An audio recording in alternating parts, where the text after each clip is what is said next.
Alors nous, dans le programme que je présente, il y a aussi un certain nombre d'améliorations, d'approfondissements de la Constitution, parce que avec maintenant le monde moderne, avec Internet, avec les moyens de communication, avec la diffusion des connaissances, il y a toute une série de choses que les peuples, je pense, et le peuple français acceptent moins qu'avant. Et je pense qu'il faut davantage donner la parole aux citoyens. C'est la raison pour laquelle, premièrement, j'ai prévu la reconnaissance du vote blanc de plein exercice. Vous savez ce que ça veut dire? Ça veut dire que le vote blanc sera considéré comme un suffrage exprimé, et que si dans un suffrage, le vote blanc arrive en tête de tous les suffrages exprimés, l'élection, le scrutin en question est annulé.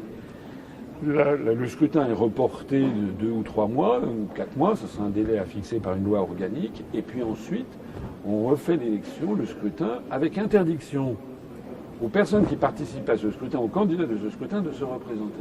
C'est-à-dire que ça donnerait ainsi aux Français une espèce d'outil révocatoire quand ils ne veulent plus des candidats qu'on leur présente. Ça, c'est le premier point. Le deuxième point, je veux qu'on utilise plus souvent le référendum, en créant un référendum d'initiative populaire, où 400 ou 500 000 personnes iront déposer une signature validée en mairie, poseront une question et puis qui s'appliquera ensuite de plein droit aux citoyens.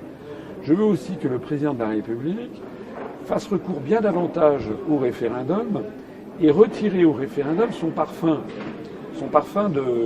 comment dirais-je, de plébiscite qu'il a un peu acquis depuis plusieurs siècles en France, à cause notamment de la famille Napoléon.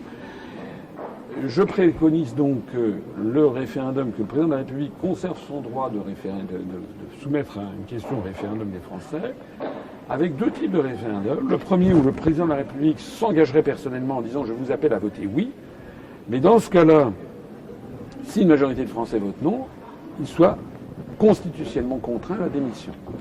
Ça n'existe pas dans la Constitution, c'est un point que je voudrais rajouter, c'est-à-dire que par exemple, Charles de Gaulle s'était appliqué ce principe en 69 lorsque le référendum qu'il avait lancé a été perdu. Il s'est appliqué ce système et rien ne l'y contraignait constitutionnellement.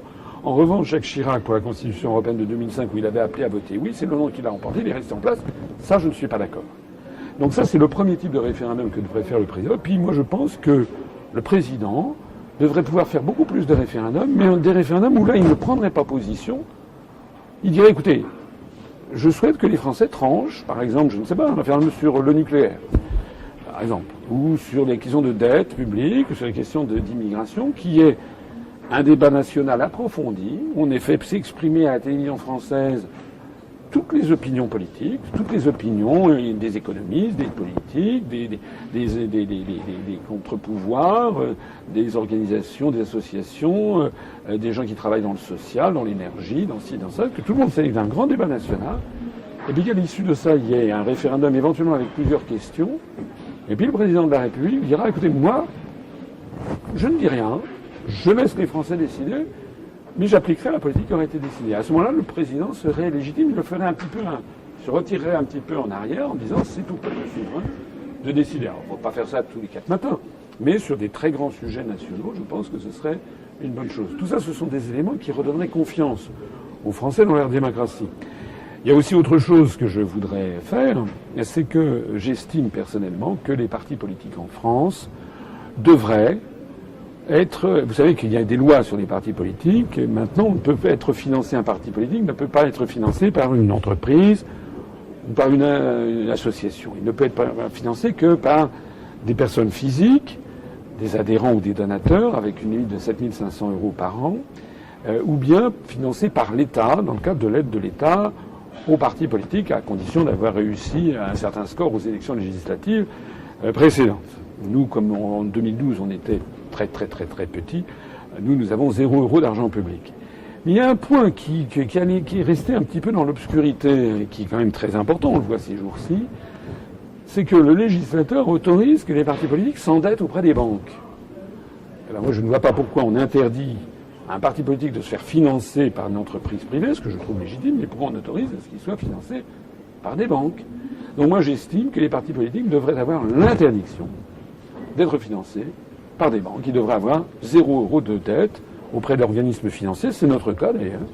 Parce que si vous êtes financé par des banques Regardez, M. Mélenchon se fait financer, a demandé 8 millions d'euros pour financer sa campagne présidentielle.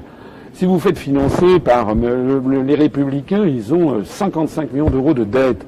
La situation bilancielle nette des Républicains est négative de 35 millions d'euros. Ça veut dire qu'ils sont dans la main des banques. C'est ça que ça veut dire. Ben nous estimons qu'un parti politique ne peut être financé que par ses électeurs. Et puis voilà. Et puis ça, d'abord, ça diminuera le coût des élections. Et puis on verra ceux qui ont des militants et ceux qui n'en ont pas. Parce que des trucs style M. Macron qui annonce, je ne sais plus combien, 110 000, 150 000, 200 000 adhérents à En Marche. Pourquoi pas 250 millions aussi pendant qu'on y est. En fait, moi je connais personne qui ait adhéré à En Marche. Ce que je sais en tout cas, c'est que M. Macron, il se fait financer très généreusement par des banquiers ici ou là. On crée ainsi totalement artificiellement un mouvement politique qui, par ailleurs, mais c'est une autre histoire qui reboucle sur ce que je disais auparavant, lui, tout en ayant eu 0 électeur, alors lui, il a droit absolument à tous les médias, tous les grands médias, ce qui prouve qu'il n'est pas le candidat du peuple français. Il est le candidat de l'oligarchie.